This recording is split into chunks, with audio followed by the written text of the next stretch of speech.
Is a 3x3x3 too hard for you? How about a 2x2x2? Still too hard? Well, how about this? A 1x1x1. Except this 1x1x1 is actually solvable. See, with this 2x2x2, you can mix it up, you can rotate it just like the 3x3x3, and then you can reverse the process to solve it. So, of course, for a 1x1x1 to truly be a puzzle, it needs to be able to be solved. So, that's what I did. I made a 1x1x1 that's actually solvable, and here's how. First, you need to get your hands on a Rubik's keychain twist, which I found at my local Home Bargains for 99p. Now, these keychains are actually 1x1x3s, which means they already have two of the dimensions we're looking for. Now all we simply have to do is take it apart. Those pieces will come in handy later, but for now we just need this piece, and we need to fill the hole and add a little something extra to make it truly a puzzle. So what you're going to need now is some filler, some magnets and some glue. Like I said, it truly doesn't matter what you use as your filler. All you need to make sure is that your magnet is close to the edge and dead center in the middle.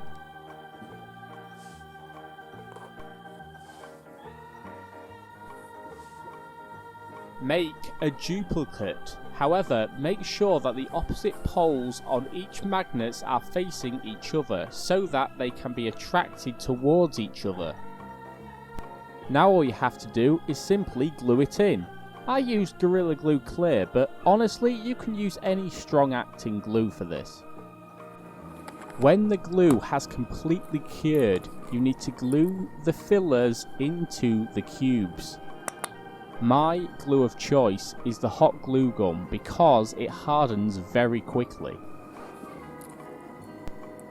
Because I 3D printed my fillers, they were a very flush fit.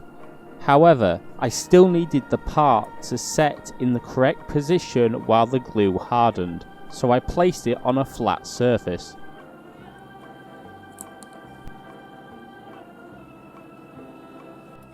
Once the piece had set, then we had to move on to the leftover pieces from earlier. Simply, I had to just cut it away. However, in hindsight, I really should have used a junior hacksaw for this because it took a lot of getting through. I glued in the other fill piece, just like we'd done earlier. I created a fill cap, just like the other fill pieces, to stick on the other end of the piece, before I glued it in. Using the remaining cube sticker, I carefully removed the red sticker from the bottom of it, so that I could stick it on to the other cube.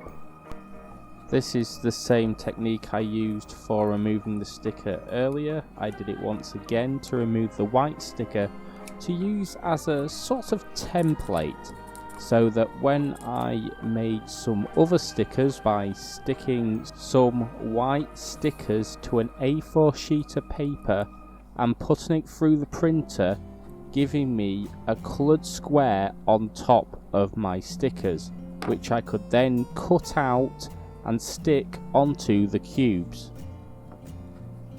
And there you go, that's how to make a solvable 1x1x1, although technically the solution is a 1x1x2.